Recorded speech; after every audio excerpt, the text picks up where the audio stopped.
안녕하십니까. 지금부터 131회 건설안전기술사 문제풀이를 시작하겠습니다. 장시간 시험 보시느라 수고가 많으셨습니다. 이번 시험 문제를 보면 최근에 많은 사고들이 있었습니다. 산사태, 그 다음에 장시간 동안 우기처리 진행이 됐고요. 그 다음에 예상했던 그런 문제, 무량판이라든가 이런 문제도 나왔습니다.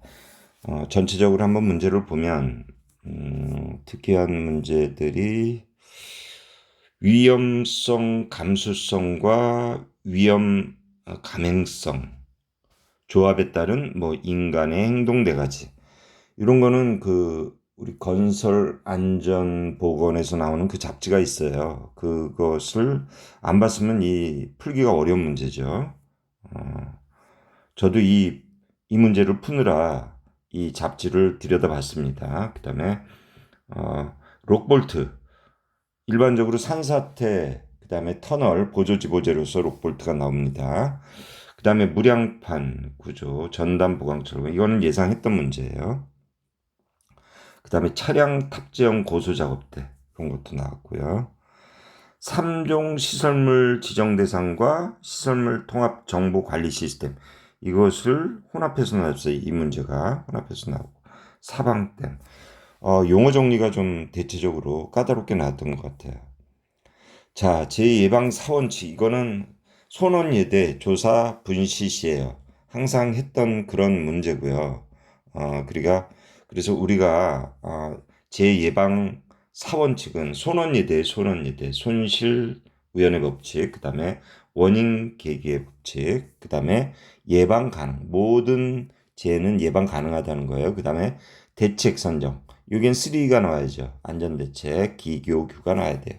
그래서 재예방 기본 원리 5단계는 조사 분시지.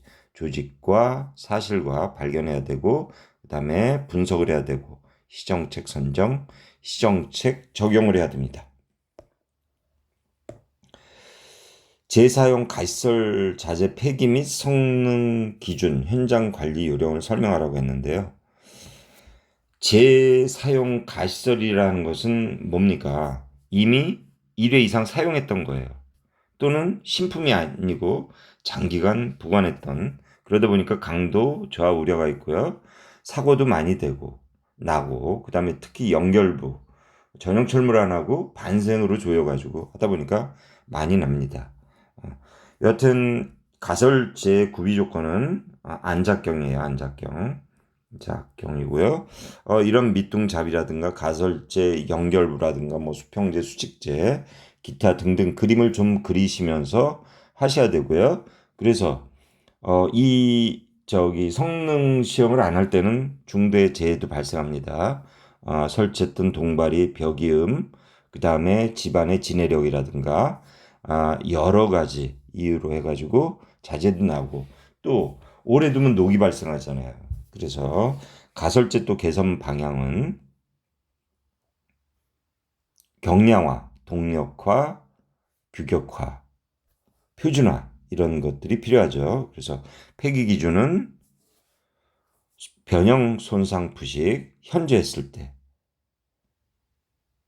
그리고 우리가 방호 장치에서 그 성능 기준이 있어요. 이런 시험 성능 기준에 미달되는 그런 자재는 폐기해야 되고요. 성능 기준은 장비를 거친 수리 또는 정비를 거친 그런 재사용 가부를 판단하기 위해서 성능 시험을 하고요. 그런 내용을 한번 쭉 읽어보시면 되겠습니다. 역시 이것은 한국 산업안전표준에 따릅니다. 그래서 가설 기자재 품질 대상 품목들은 이런 강관, 파이프, 동바리, 비계, 기죠. 이 중에서도 수직재, 수평재, 가세재 이런 것은 휨, 그다음 좌굴, 그다음에 뒤틀림 이런 것이 발생이 됩니다. 여기에는 압축 하중, 휨하중 이런 것이 발생이 되죠. 연결 조인트부 특히 전용 천물을 쓰지 않았을 때 그래서 반입 전 점검 항목은 반입해서 인증 확인을 하고요. 검사를 하고 그 다음에 현장에서 사용하면 되겠습니다. 그래서 KS 확인하고 품질 시험을 하고요. 그 다음에 유관 확인, 파손, 녹, 변형, 그 다음에 공업용수의 시험 의뢰 등 하면 되겠습니다. 그래서 현장 관리 요령은 구획 정리를 해야죠. 정리정돈 철저히 해서 뭐 전도사고라든가 전도사고는 시설재 발걸림 등 이런 것이 많아요. 그다음 부식되고 또 더러운 손으로 쌓다 보면 밑에 있는 건 녹이 발생하고 쓰질 못해요. 그러다 보니까 더러운 손으로 쓰려고 하셔야 됩니다. 이물질이 묻지 않도록 또 보관해야 되고요. 자, 위험 감수성과 위험 감행성, 인간 행동 네 가지.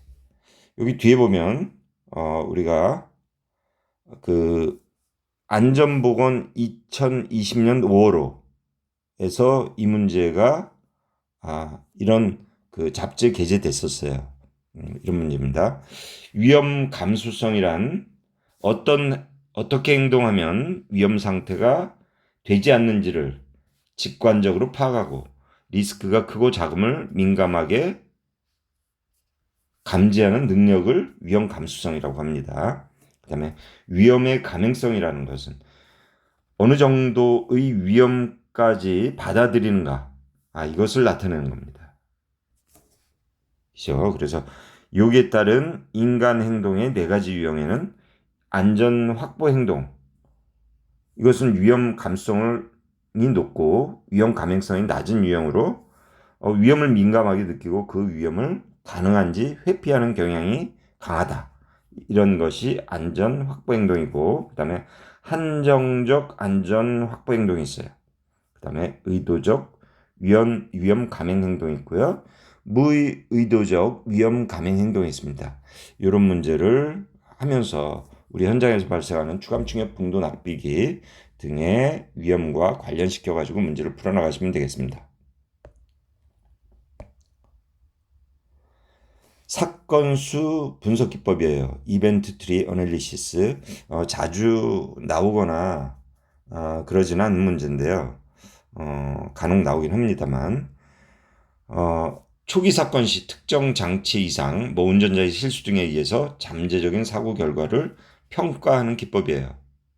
그래서 초기 사건부터 후속 사건 간의 순서와 상황관계를 파악하는 데 활용되는 기법으로 작성 순서는 관심 있는 초기 사건 확인하고 거기에 설계된 안전 기능을 또 확인해야 됩니다.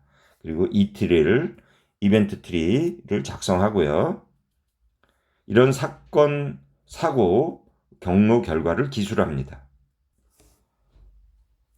이런 것은 고장 형태 작성에 유용하고요. 고장 빈도 예측을 하고 안전 개선을 위해 설계 변경 시 유용합니다. 대부분 공장에서 이건 작성을 하는 거예요. 이 소요 시간이 좀 과다하게 걸립니다.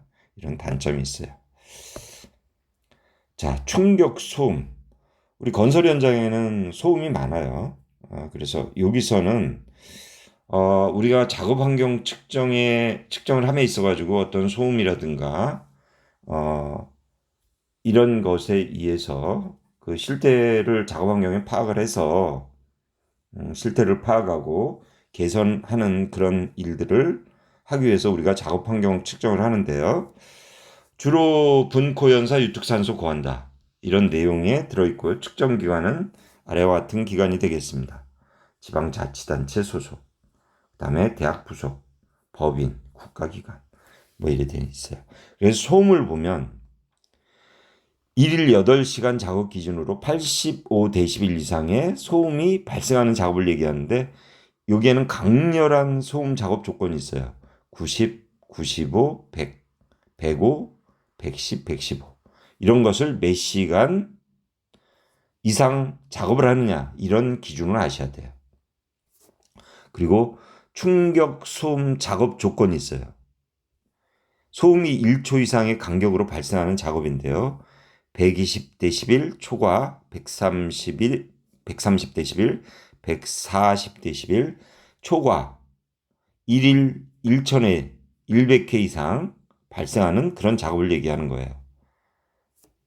자, 이런 내용들을 명시를 해야 됩니다. 이것을 안 하면 안 되는 거예요. 좀 소홀히 했던 부분이죠. 이런 부분이 나옵니다. 그래서 우리가 환경 측정을 하지 않습니까? 그러면 조치를 해야 되고 실시한 거에 대해서 어떤 환경 개선을 해야 되는데 지금 뒷장까지 일어나는데 한 페이지에 쓰기는 다 어려워요. 그래서 키워드를 쓰시고 거기에 관련된 특히 현장 위주로 그런 내용을 쓰시면 되겠습니다. 보건관리자 선임 대상 작업장이에요. 보건관리자는 선임이 800억 이상, 토목 1000억 이상이에요. 상시 600인 이상 보건관리자 1명, 상시 400인 이상 업무에 지장이 없는 한 겸직도 가능해요. 1,400억 증가 혹은 상시 근로자 600인 추가 시 보건관리자 1명씩을 추가해야 돼요. 자격은 의사, 간호사, 산업안전보건지도사, 산업위생관리사, 산업환경기사, 전문대 동등 관련 학과 졸업자 이런 것이 되겠습니다.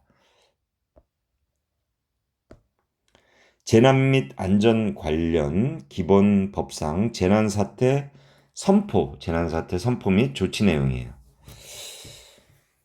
재난 관리란 재난 예방 대비, 대응, 복구에 대한 모든 활동을 얘기를 해요. 그래서 안전관리란 정의, 긴급구조란 정의 이런 것을 알아야 되겠고요. 여기서 재난안전관리 기본법의 목적은 재난예복관 국토민이에요. 약자로 좀 하셔야지 재난예복관 국토민 이렇게 씁니다. 그리고 재난은 국민 재산, 국가 피해를 방지하기 위해서 하는 행동을 말하는데요. 여기에는 천재, 인재 이런 것들이 있습니다. 천재는 불강력으로 나오는 거, 그 다음에 인재는 막을 수 있는 그런 재예요. 그래서 재난은 발생하면 특별 재해 지역도 우리가 선포하고 하는데요. 중앙본부장은 재난 시 국민 생명 보호, 국가 안녕, 사회 질서 이런 효과적인 수습 복구 조치를 위해서 대통령에게 특별재해지역 선포를 건의할 수 있습니다. 그래서 중앙본부장, 중앙위원회 심의를 받고요. 특별재해지역 선포를 대통령에게 건의를 합니다. 그리고 대통령은 선포를 하고 책임기관장은 계획을 수립 시행을 합니다. 여기는 응급대책이라든가 재난구호, 복구행정, 재정, 금융, 의료상, 특별 지원들이 재난지원금들이 지원이 됩니다. 이것은 국민안전처 안전혁신 마스터 플랜에 또 게재되어 있고요. 이런 내용을 쓰시면 되겠고요. 자, 절도사변의 록볼트 공법이 나와요. 이 내용은 모른다고 하시더라도 우리가 터널이 있어요. 터널에 보조지보제 있어요. 보조지보제. 스틸리브, 와이어, 메시, SFRD죠. 그 다음에 스와 쇼크리트, 숏록이 있어요. 여기서 록볼트의 역할은 봉합을 하는 거예요. 암과 쇼크리트를 꼬매주는 거예요. 그래서 이런 데는 이런 그림이 좀 들어가요.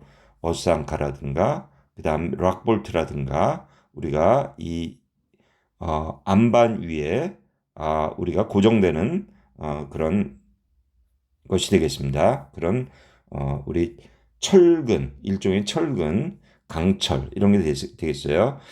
일반적으로 우리가 소일 레일링, 그다음에 어스앙카, 그다음에 락볼트를 많이 봤습니다. 여기 락볼트 앙카.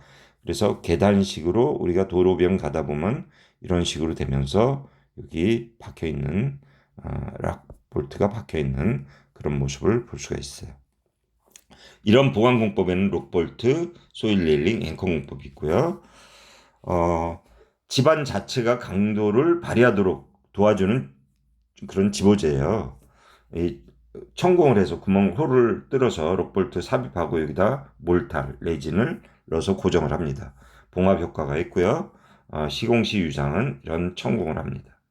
105mm, 그 다음에 스페이서.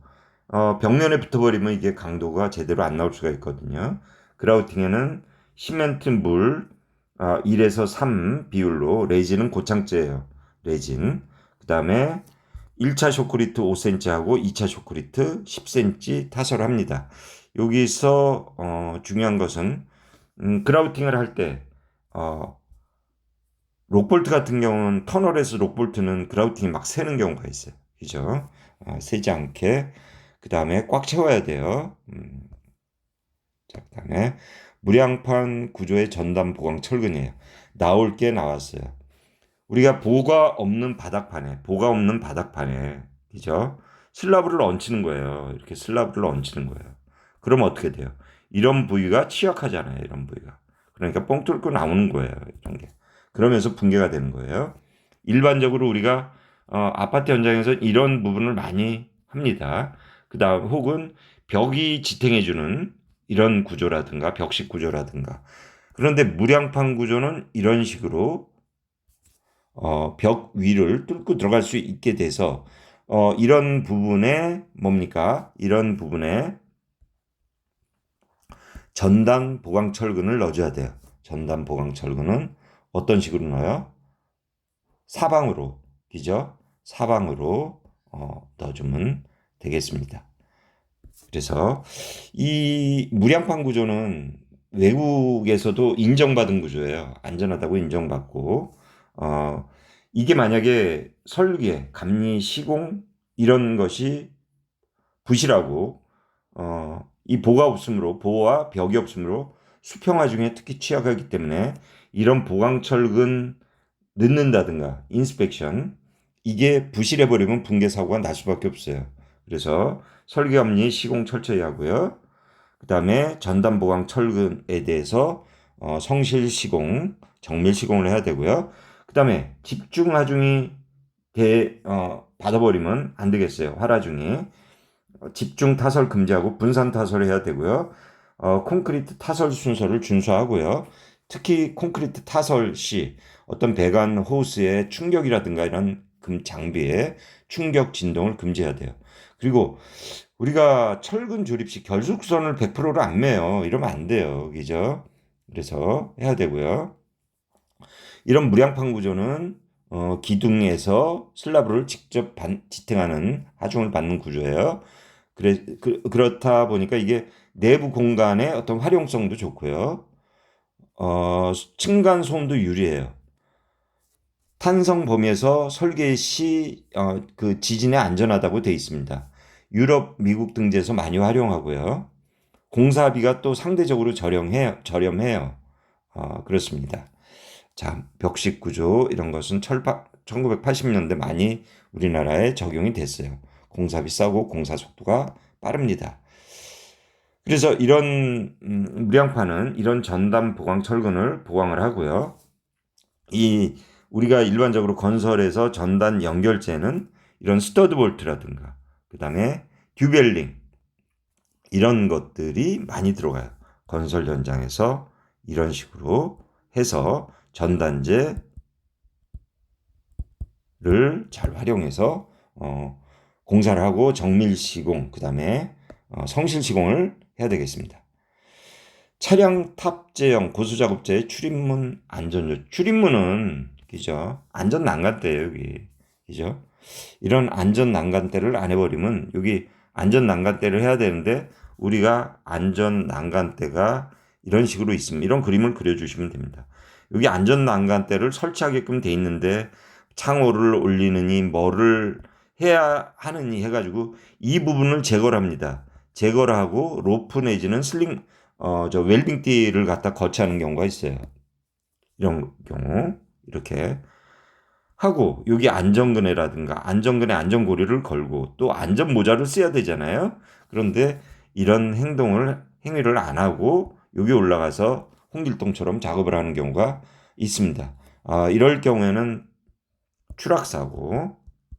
추락사고도 발생하고요. 그리고 이 하부 보면요. 이 하부 같은데 보면은 연결된 부분이 있어요. 연결된 부분이 있는데요. 이런 부분이 여기하고 붕대하고 연결된 부분이 계속 충격을 받고 하다 보면 이 용접부가 어떻게 됩니까? 크랙이 가요. 크랙이. 그리고 이런 접합부라든가 크레이가 가지고 하기 때문에 비파괴 검사라든가 이런 것이 철저하게 돼야 돼요. 철저하게 진행이 돼야 되고요. 그래서 이런 고소 작업대 종류는 차량 탑재형이 있어요. 그 다음에 시저형이 있어요. 이런 시저형. 그 다음에 자주식형이 있어요. 자주식. 그래서 이런 부분에는 특히 또 이런 과상승 방지봉이 있어요.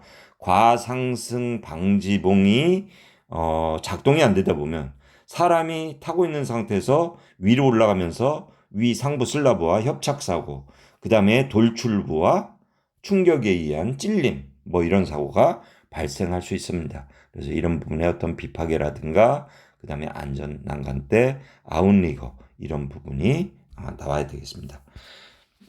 그래서 임의 개조 금지하고요. 그 다음에 유도자 신호수, 그 다음에 구획 정리가 분명히 돼야 되겠죠. 그 다음에 아웃리거, 그 다음에 제동 장치 부위는 커버가 돼 있어야 돼요. 그 다음에 수평 확인 꼭 하고요.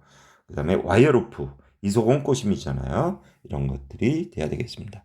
그래서 작업 전 확인 사항은 운전 면허이죠. 그 다음에 센서 작동 여부, 아웃리거, 로드셀 과상승 방지 장치 확인하고, 볼트 체결, 그 다음에 어떤 그 인증이라든가 검사가 확실히 돼야 되고요. 자, 3종 시설물이 최근에 종종 납니다. 거기다가 3종 시설물의 통합 정보 관리 시스템에서 나오는 어떤 믹싱 문제예요. 믹싱을 못하면 못 푸는 문제예요. 그래서 1종은 교토항공 건화상이에요. 교토항공 건화상. 2종도 마찬가지입니다. 교토항공 건화상인데 3종은 여기 공동주택과 공동주택의 건축물에 대해서 언급을 해야 돼요. 여기 하면 상세하게 있습니다. 이런 부분을 스탑 시켜놓고 좀 보시고요. 여기에 이것에 통합 국가 시설물 정보 관리 종합 시스템 FMS 들어가 보면 이런 내용들이 있어요. 이런 내용을 수시로 좀 보시고요. 이것은 한국시설안전공단에서 운영하는 시스템으로서 시설물의 안전 유지 관리들을 하고요. 우리가 공사 준공을 하면 여기에 대한 설계도, 구조 계산서, 감리 보고서, 그 다음에 보수 보강, 진단 자료, 관리 대장, 그 다음에 설계 변경이 돼가지고 위치가 바뀐 것들, 이런 그 설계 도서라든가 이런 내용들을 이 FMS에 정확하게 입력을 해야 됩니다. 이런 내용들을 입력을 해서 이런 그 데이터베이스가 구축이 되면 이런 거에 대한 질의 정보, 업체 정보, 그 다음에 여기에 입력된 그 다음에 사고 사례, 그 다음에 비용 정보 이런 것을 입력해가지고 어떤 생애 주기도 판단할 수 있고요. 이런 것을 관련 자료를 또 서비스 해주고 있습니다. 사방댐이에요. 사방공사라고 있어요. 우리 사방공사.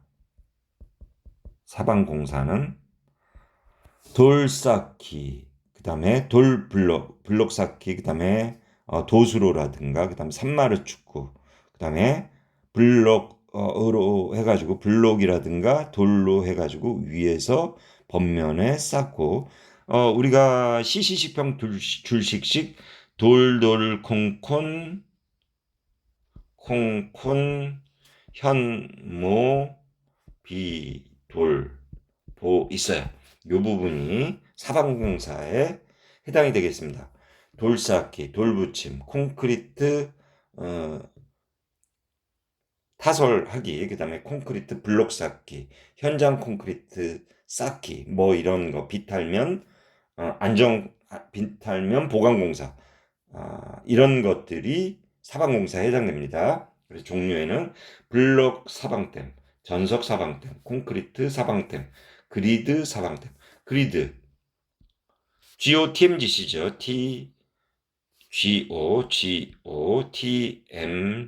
GOTMGC. 지오 텍스타일 멤브레인 그리드 컴포짓, 이런 거예요. 배분필 보방차가 있어요. 그 다음에 투과형 사방댐은 돌 같은 거는 걸리고 쓸려 산에 산사태라든가 이런 것이 났을 때 굴러 내려올 거 아니에요. 그래서 망같이 여기다가 해서